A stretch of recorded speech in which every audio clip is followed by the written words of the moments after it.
السلام عليكم هردفتوتا كينيا هندي كيسن نجيك أبدني أكن نجيك أبدن أبديك أمنا إيجا فيديو كيني كان الرالك أبني رفني تجرا بيس أجائبها كلوس أور هنقد يفهمي تجرا يقال بتشوف بيسو تاج الراجل لك فمن كيسا إسباي أجائبته كان جرورا بيس كيسة تون توتا نمدين كيسن باي إيه تجرا قام تكون فيلافيوس فاطمة دو الرابرار وراف إفي دو أدرت به كم لتوتا قام براتي يجيت إسا وراني أجي سفيالو نملأتها فيديو ورا كان كيستي غافيلي كان جباب سنة كان إسنيف ديبس نوتا يجيت مالف فاطمة برباداتوري فيلافيوس يجيت مالف وراني كان فيديو ورا كيستي كان بل إن إسنتي متها فيديو كان هاجر أمت أكدا وتن أبدي كمنا أكسو سبسكرايب قتشو إن دقتنا سينان كن أكار من قدي تكم لا تفكاتا كوتا إتيانو كيستي سرنا تدا فاطمة في يجيت ني أجرسيفة ما yeroo sanitti hayyama Faatimaatiin Filaaviyoos ishee ni buta.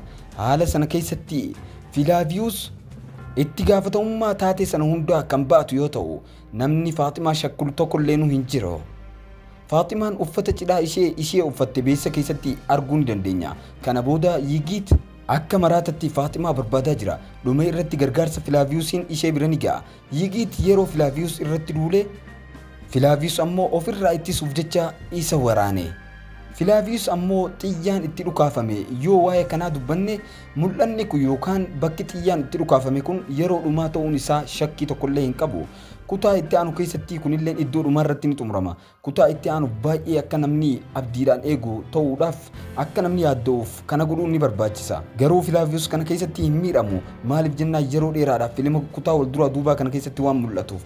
Xiinxalli viidiyoo keenyaa kun akka isinitti tole abdii guddaadha qabna. Yaada keessan koomentii jalatti nuuf qooduu hin dagatina.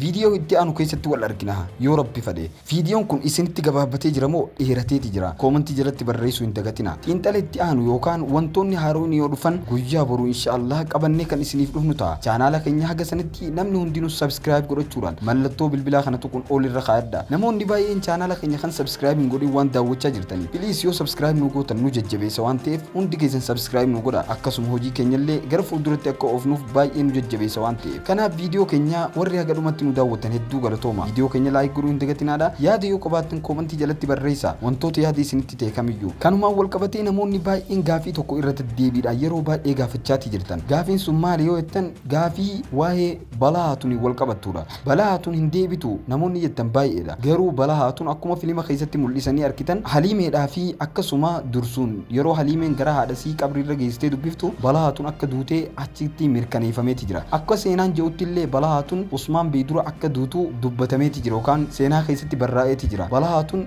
Usmaan Beeduratti ni wareegamti jechuudha. Kanaaf balaa haatuun akka shahiidamtee jirtu akka ganaa hin deebine hundi keessanuu akka beektan asumaan isin beeksisuu barbaada. Kanuma wal qabatee osoo silaa balaa haatuun kanii fi bifa du'aati yookaan bifa isiin awwaalamtee tumeertii saniin fiduu baatan silaa namoonni baay'een filima kana ni jibba ture. Kanaaf jecha isaan illee waan kana itti yaaduudhaan balaa haatuun akka namni hin beeknetti yookaan akkuma waan duutetti filima keessatti mul'isanii jechuudha. Osoo isin taate hoo maal gootan silaanii filima keessatti baasanii fidanii isiniif mul'isanii yookaan filima keessatti akkuma Usmaan sanitti nama biraa bakka buusanii akkasitti duute akkam jettan isinitti ni tola koomentii irratti barreessa. Kanaaf viidiyoo itti aanu hawwiidhaan akka eedan abdii qabna. Kanaaf chaanaala keenya akkuma jalqaba irratti isin jee subscribe godhachuu hin dagatina. Warroonni filima guutuu daawwachuu barbaadan telegiraama keenya liinkii akkuma gartan baay'oo jala yookaan koomentii jala ni jirti. Achi jala tuutanii iddoo telegiraama keenyattu tuutanii seenuu hin dandeessan. Achi jala filima guutuu afaan Oromootiin ni argattan. Kanaaf viidiyoo keenya share godhuu hin dagatinaadha. Galatooma nageetti nuuf toraa isin jenna.